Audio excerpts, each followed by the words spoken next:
ఎంతో వైభవంగా జరుగుతూ ఉంటాయండి. ఈ విధంగా మనం ప్రతి సంవత్సరం కూడా జరుపుతూ ఉన్నాము. భక్తులు ఇచ్చినటువంటి విరాళ రూపంలో, అదేవిధంగా మా ఆలయ ధర్మకర్త సహకారంతో కూడాను ఈ గుడి చాలా నిర్విఘ్నంగా పూజ జరుగుతూ ఉన్నాము. ఈ విధంగా 47 సంవత్సరాల ఈ గుడి ఈ విధంగా చేస్తూ ఉన్నామండి. ఈ గుడి యొక్క 1977వ సంవత్సరంలో కుడిమి లోకనాథం గారు అనే ఆలయ ధర్మకర్త గారు ఈ గుడిని స్థాపించారండి. భక్తులకు విరాళ రూపంతో స్వామివారి కంచి యొక్క పీఠాధిపతిని తీసుకొని వచ్చి ఈ గుడిలో ప్రతిష్ఠ జరిగింది కనుక ఆ విధంగా జరిగిందండి. 1977వ సంవత్సరంలో జరిగిందండి. ఇప్పటికి విగ్రహ ప్రతిష్ఠకి 47 సంవత్సరాలు పూర్తయింది.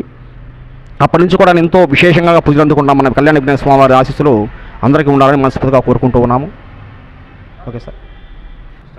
ఈ దేవాలయ చరిత్ర గురించి ఈ స్వామి గారి మాటల్లో తెలుసుకున్నాం.